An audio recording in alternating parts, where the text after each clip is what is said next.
Welcome to the Word for Life podcast, a daily devotional covering the entire Bible from Genesis to Revelation. In Genesis chapter 43 and 44, we see how the food the brothers brought from Egypt was over, and now Jacob wanted them to go back to Egypt once again to get some more grain. But in their last visit, Joseph had demanded that the brothers bring Benjamin to Egypt. This was a challenge. Jacob, the father, would not let Benjamin go to Egypt. He even threatened the brothers that he would die if something happens to Benjamin. This is when Judah took up the case with his father. He single handedly convinced his father Jacob to send Benjamin. In verse 9, he told his father, I myself will guarantee Benjamin's safety. You can hold me personally responsible for him. If I do not bring him back to you and set him here before you, I will bear the blame before you all my life. But when the brothers reached Egypt, life became difficult for Judah. Because when Joseph saw Benjamin, his only brother born to his mother, he became overjoyed. And because of Benjamin, Joseph prepared a meal for all his brothers, and to their surprise, he sat them all at his own table. Then Joseph gave 5 extra portions of food for his brother Benjamin.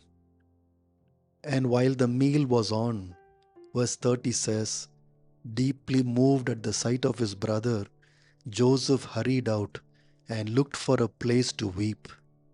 He went into his private room and wept there. From then on, Joseph was unwilling to let Benjamin go. Joseph even hatched a plan. In the morning before the brothers left Egypt, Joseph ordered his steward to put his silver cup in Benjamin's sack. And as the brothers were leaving the city, Joseph's steward caught them and charged Benjamin with stealing his cup. At this, the brothers tore their clothes and returned to Joseph. But Joseph wanted Benjamin to be his slave. Once again, Judah took the initiative. He personally begged Joseph for Benjamin. From verse 18 to 34, he made a long, passionate request. He called Benjamin a young son born to his father in his old age. He said he was the only one of his mother's sons left, and his father's life was closely bound up with the boy's life.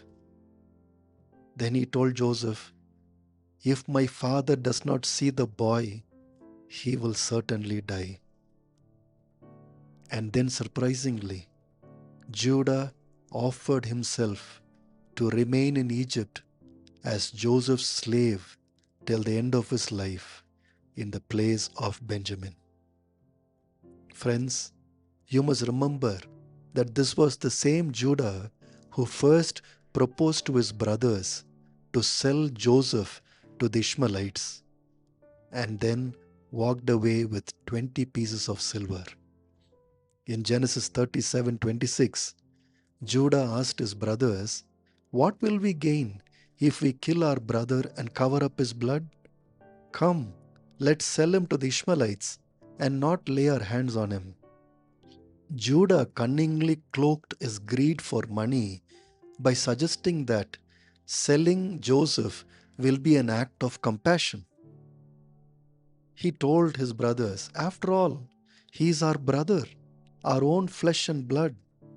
So earlier, Judah was responsible for selling his 17-year-old boy brother as a slave.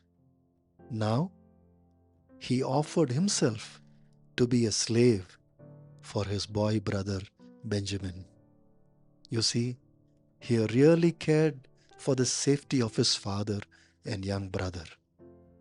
He told Joseph in verse 34, "Do not let me see the misery that would come on my father."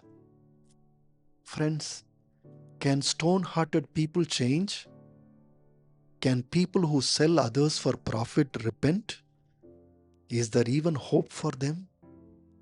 Will they ever become compassionate people? The answer is no. But what is impossible for man is possible with God. The same Lord who changed Judah and made him a compassionate man, the same Lord who changed the character of Judah and made him a person who will pity his father and little brother, can and will change our hearts as well. Thanks for listening.